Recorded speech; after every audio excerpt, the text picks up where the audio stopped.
365 dias divididos em 12 meses e 7 dias por semana.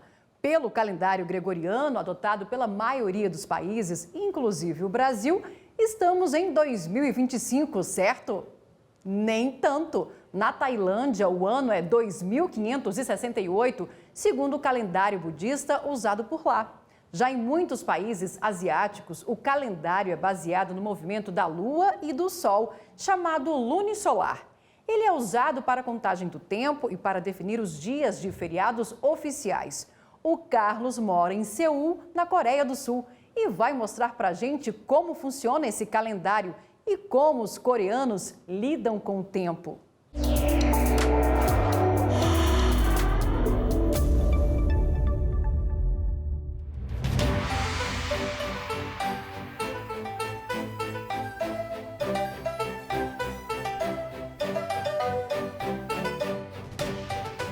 Annyeonghaseyo!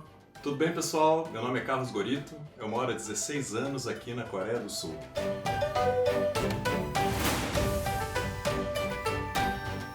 Os coreanos têm uma relação muito interessante com o tempo. Eles realmente se preocupam em não perder nenhum minuto. Inclusive, quando você chega na Coreia, uma das primeiras expressões em coreano que é ensinada para nós estudantes do idioma é a expressão pali-pali, que quer dizer rápido, rápido.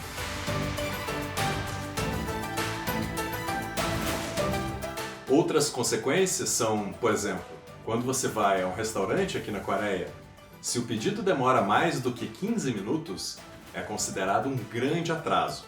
Além dessa diferença cultural de valorizar sempre a rapidez e a velocidade na hora de fazer as coisas, eles também têm outros sistemas de contagem do tempo. O principal deles, e que nós não temos no Brasil, por exemplo, é o calendário lunar, que é um calendário milenar e uma tradição que se estende a outros países asiáticos. Segundo esse calendário, nós teríamos 13 meses no ano, seguindo os ciclos da Lua, e também o grande feriado de Ação de Graças, que acontece em setembro ou outubro.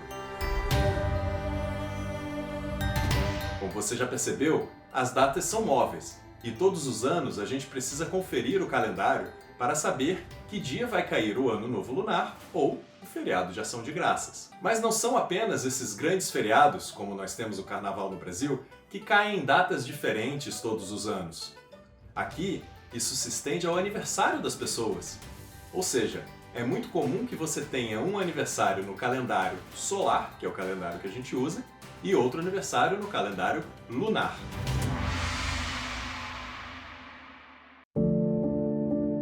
Além do calendário gregoriano, existem diversos calendários usados no mundo.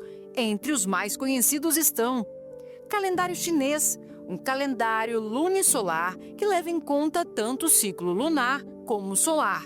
O Ano Novo Chinês cai numa data diferente a cada ano. Calendário judaico.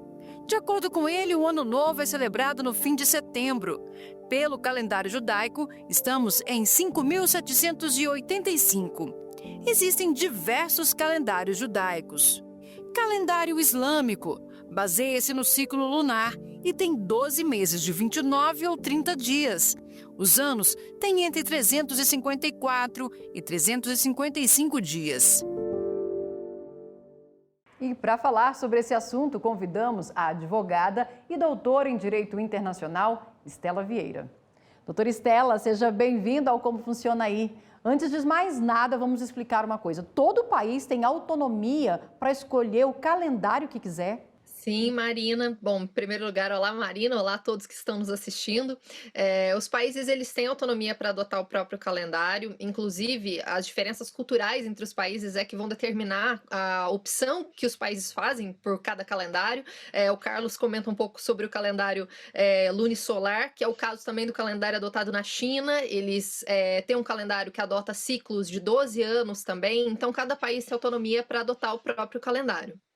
Agora, explica uma coisa para a gente, como que ficam as relações comerciais entre os países que têm calendários diferentes? Porque um país pode estar em um ano, o outro está em outro, um país pode ter 12 meses, outro tem 13 meses. Como que eles estabelecem as relações comerciais? Existe um padrão Então, o calendário que é amplamente adotado nas relações comerciais a nível mundial hoje é o calendário gregoriano, que é utilizado como referência internacional, especialmente em tratados, em contratos, em transações comerciais, justamente para garantir que exista uma previsibilidade nas relações entre os países e os atores comerciais também. Então, a adoção de um calendário que seja padrão, ela foi algo que foi impulsionado principalmente no século anterior, agora no século XX, por conta das necessidades do comércio internacional. E existe alguma entidade, uma organização que faz essa padronização internacional? Não existe uma padronização internacional, não existe um tratado, foi um processo gradual de adoção do calendário gregoriano como padrão. Foi um processo complexo que veio se desenvolvendo ao longo dos séculos, principalmente por ser o calendário adotado em boa parte dos países ocidentais. Então, tem ali também uma questão eurocêntrica do porquê a gente usa esse calendário como padrão a nível internacional. E no Brasil, qual o calendário que é seguido e o que significa o ano civil? No Brasil, a gente adota o calendário gregoriano, como boa parte dos países ocidentais, e o ano civil é o período de 12 meses, que se inicia no dia 1º de janeiro, termina no dia 31 de dezembro, e corresponde aos 365 dias do calendário gregoriano, ou 366, se o ano for bissexto, que é uma definição que a gente tem na legislação brasileira desde 1949 e é adotada até hoje.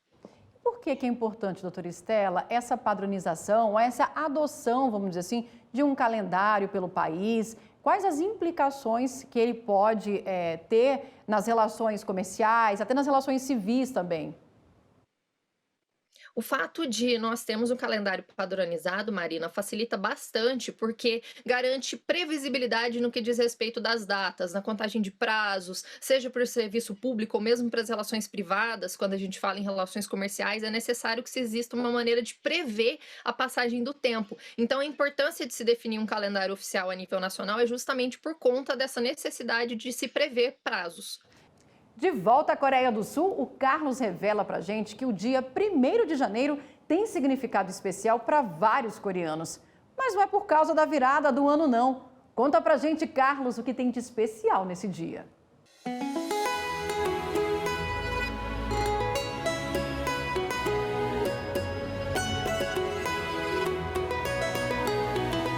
Um outro aspecto importante com relação a aniversários é que, durante muito tempo, as pessoas não celebravam os aniversários na data em que nasceram. No caso dessas pessoas, a data que aparece na documentação é sempre 1º de janeiro. Então a gente pode dizer, sem nenhum medo, que para fins administrativos, o dia 1º de janeiro seria o dia mais importante em termos de aniversários na Coreia. Outro elemento que torna o 1º de janeiro no nosso calendário solar tão especial é o fato de que as pessoas calculam a idade segundo o ano e não o dia exato.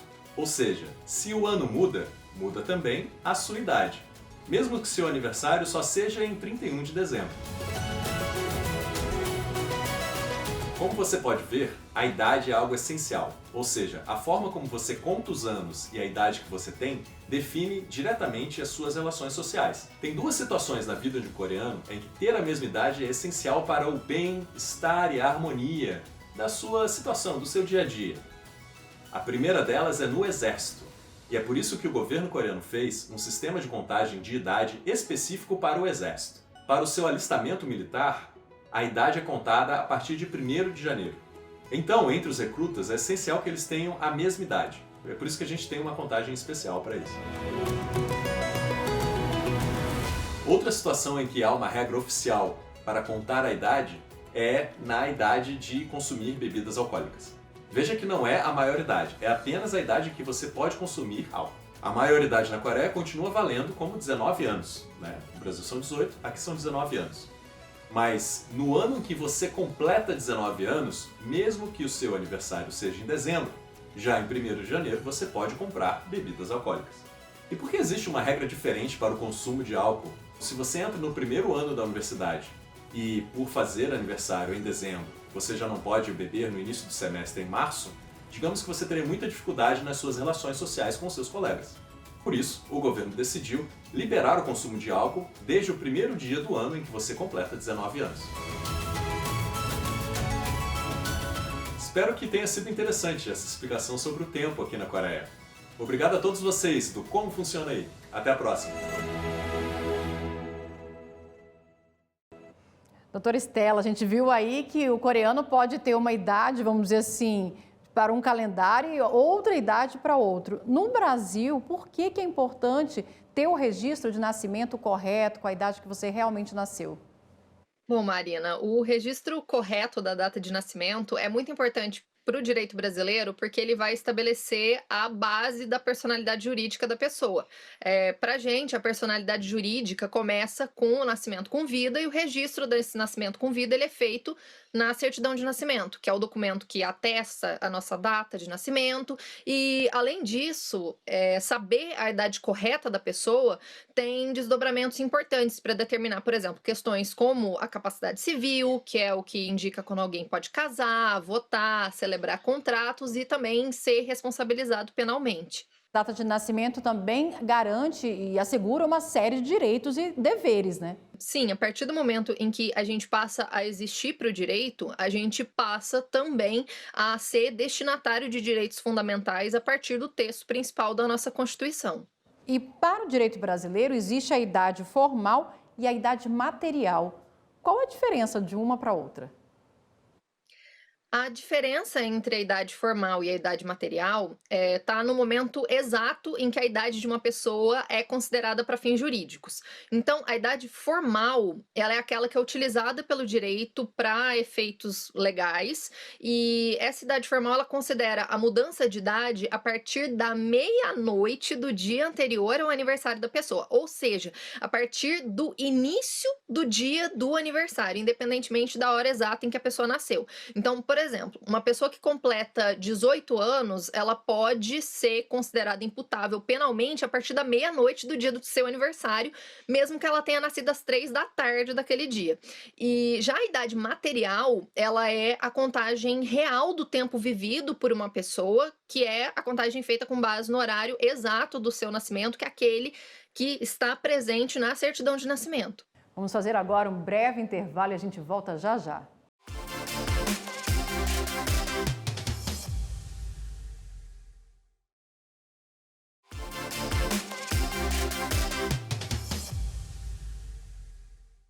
Quando é o clima que dita o ritmo do tempo, quem vive na Finlândia entende bem o significado e o que representa o inverno e o verão no país.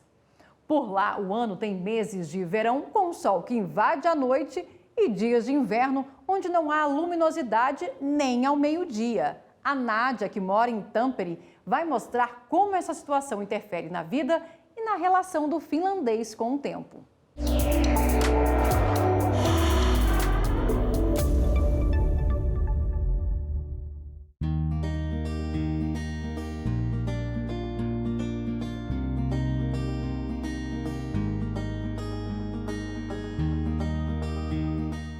Oi, meu nome é Nádia Kari, eu moro em Tampere, na Finlândia, há 6 anos e meio com meu marido, que é finlandês, nossas filhas e nossa gata. E hoje eu vou contar um pouco para vocês como os finlandeses se relacionam com o tempo e como isso impacta a qualidade de vida e de trabalho por aqui.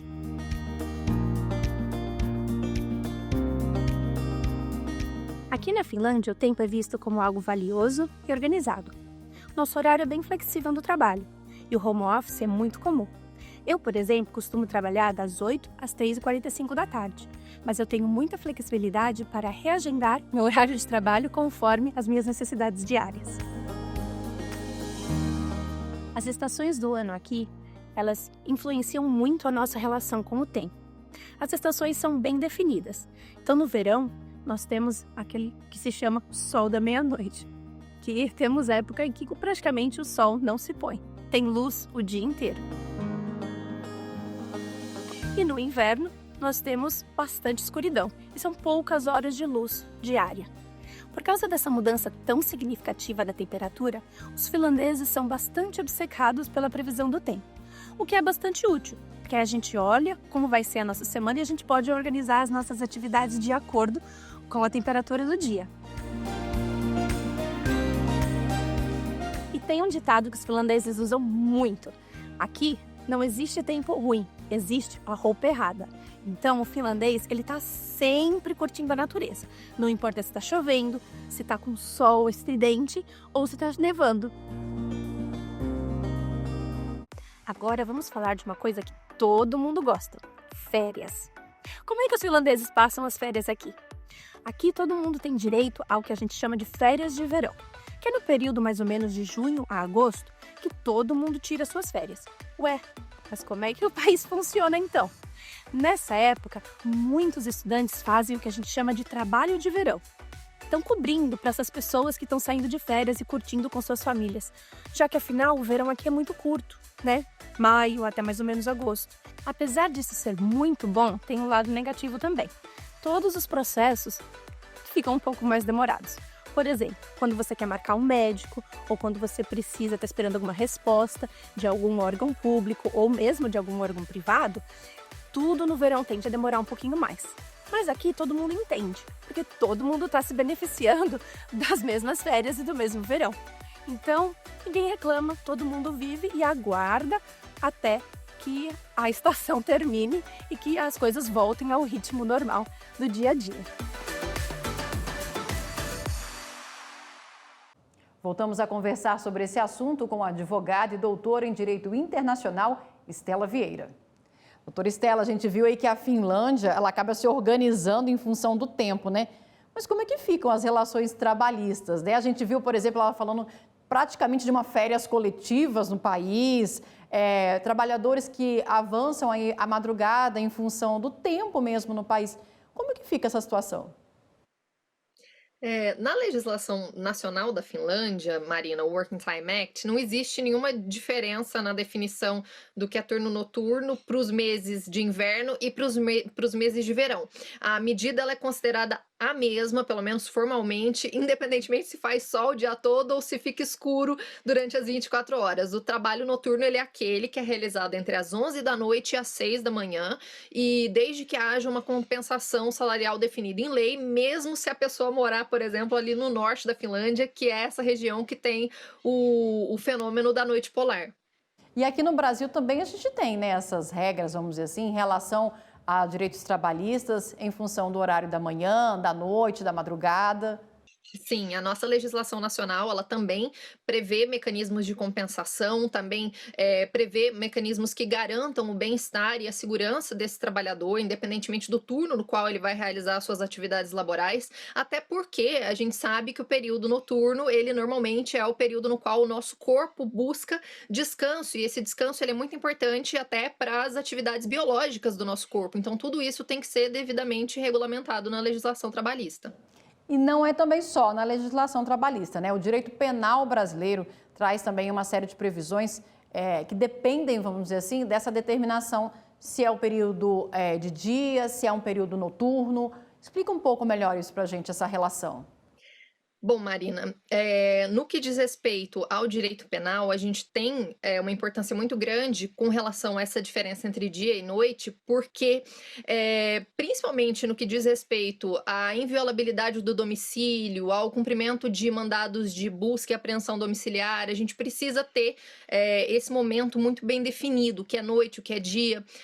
A nossa Constituição, ela estabelece que o ingresso em domicílio alheio com ordem judicial, ele só pode acontecer durante o dia, que é o período no qual normalmente a gente tem aqui no hemisfério sul a luz solar. Então, a doutrina majoritária entende como sendo o período das 6 da manhã às 6 da tarde, então ali às 18 horas, que é o período no qual a gente normalmente tem sol ao longo do ano todo. Essa questão do tempo, né, do que é o dia e noite para o direito penal, ela não deve ser confundida com a limitação do que seria o período noturno para fins da tipificação, por exemplo, do crime de abuso de autoridade, que está ali na lei de abuso de autoridade, que é o que impede a execução de mandados de busca e apreensão, por exemplo, entre as 9 da noite e as 5 da manhã, e que não interfere em nada com a definição que eu comentei agora há pouco no que diz respeito à nossa Constituição. Vamos voltar para a Finlândia, porque a Nádia vai mostrar que por lá o calendário tem algumas diferenças e curiosidades. Nádia, conta pra gente como funciona esse calendário.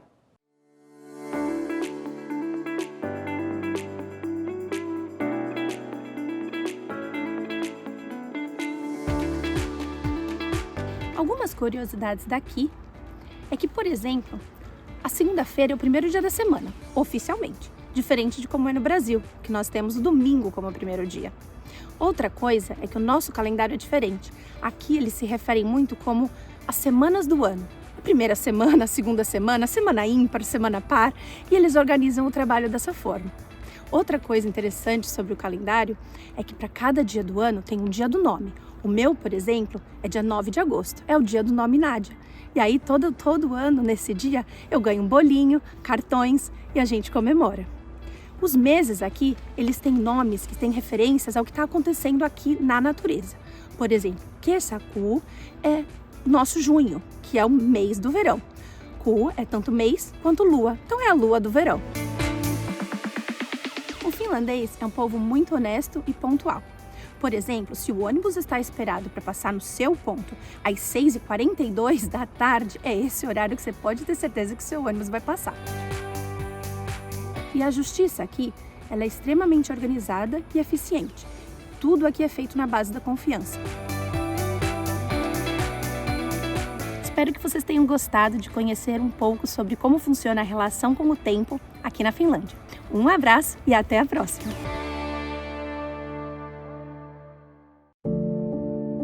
O primeiro dia da semana no Brasil é? De acordo com a Associação Brasileira de Normas Técnicas, o primeiro dia da semana é domingo. Já para a Organização Internacional de Padronização ISO, que estabeleceu padrões mundiais de dias, horas e ano, o primeiro dia da semana é segunda-feira. Consequentemente, o domingo seria o 7º e último dia da semana. Doutora Estela, explica pra gente, no Brasil, o domingo é o primeiro ou o último dia da semana? Então, Marina, a gente tem uma diferença no que diz respeito à contagem do tempo pro restante do mundo e pra gente do direito. No nosso caso aqui do Brasil, a Associação Brasileira de Normas Técnicas, a ABNT, ela define que o domingo, ele é o primeiro dia da semana, né? Que a semana começaria no domingo, mas pro direito não é bem assim. Pro direito, o primeiro dia da semana é a segunda-feira, porque o domingo ele foi escolhido pela nossa legislação trabalhista como sendo o dia do descanso semanal. Então, a menos que seja um trabalho que ali por conveniência pública ou porque seja uma necessidade do serviço, a pessoa ela tenha que trabalhar aos domingos, via de regra, o descanso semanal do trabalhador ele é aos domingos. Então, a semana ela começa formalmente na segunda-feira. E quais as implicações que essa definição tem para o direito brasileiro, para o cidadão brasileiro? A principal implicação é no que diz respeito à contagem de prazos processuais, porque a segunda ela é o primeiro dia útil da semana, e como a contagem de prazos ela é feita em dias úteis, saber qual é o primeiro dia útil da semana, justamente para fazer essa contagem, é muito importante. E também, no que diz respeito a questões trabalhistas, é importante para que o trabalhador e o empregador eles possam, então, fazer essa organização do repouso semanal remunerado. Para a gente encerrar, doutora Estela, é importante entender realmente que existe uma total relação entre o direito e esse tempo, essa contagem do tempo existente em diversos países e a autonomia desses países para escolher como que ele vai contar o seu tempo, né? Sim, existe uma relação muito próxima entre o direito e o tempo, Marina. Como todas as nossas relações de vida, de modo geral, mas como o direito ele lida com questões muito pontuais de prazo, de tempo contado, questões como a idade, né, a contagem do aniversário, que a gente chama de data de nascimento, isso tudo depende da contagem do tempo. Então, o tempo ele é muito importante para a gente no direito também. Doutora Estela, muito obrigada pela participação aqui no Como Funciona Aí. E a gente fica por aqui preparando a nossa próxima viagem. Siga a gente nas nossas redes sociais. É só digitar @Rádio e TV Justiça que você encontra tudo lá. Até a próxima!